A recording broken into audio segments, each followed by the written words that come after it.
আমাৰ ইমান ডাঙৰ কলিজা থকা মামাই ক'ত গ'ল?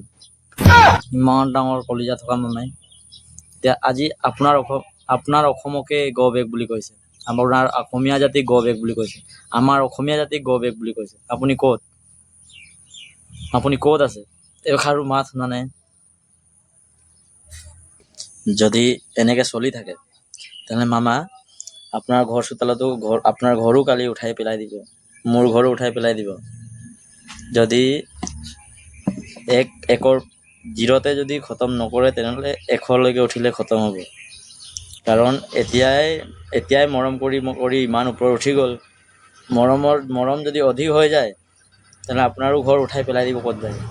সেইকাৰণে এতিয়াই সাৱধান হওক আৰু চৰকাৰে ব্যৱস্থা ল'ব লাগে। চৰকাৰে ব্যৱস্থা লোৱাটো প্ৰয়োজন বুলি ভাবোঁ আমাৰ অসমীয়াবাসীৰ কাৰণে, অসমবাসীৰ কাৰণে। কাৰণ আজি অসম বহুত বেয়া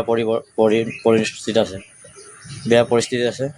কাৰণ আজি যোনে আহি অসমত যি টি গালি দি গুচি যাব, অসমীয়া গ বেগ বুলি ক'ব, অসমক থু পেলাই যাব, সেইটো হ'ব নালাগে। কাৰণ অসমৰ মানুহ ইমান দুৰ্বল নহয়।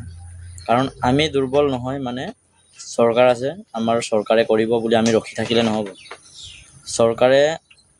চৰকাৰকো একো আশা কৰি থাকিলে নহ'ব। আমাৰ দল সংগঠন আছে, আমাৰ বীৰ লাচিত সেনা আছে, সকলোৱে মিলি এইটো ব্যৱস্থা কৰিব লাগে। কাৰণ যোনে আহক, আজি বাংলাদেশৰ পৰা আহিছে, বাংলাদেশৰ পৰা থু পেলাই গৈছে, আজি বিহাৰৰ পৰা আহিছে, বিহাৰৰ পৰা থু পেলাই যাব, সেইটো হ'ব নালাগে। সেইকাৰণে মামাক অনুৰোধ কৰোঁ, অসমত ইমান দুৰ্বল হ'ব দিব নালাগে, অসমক টাইট কৰিব লাগে। সেইটোৱে আপুনি টাইট কৰিব বুলি মই আশা ৰাখিছোঁ। Bye bye.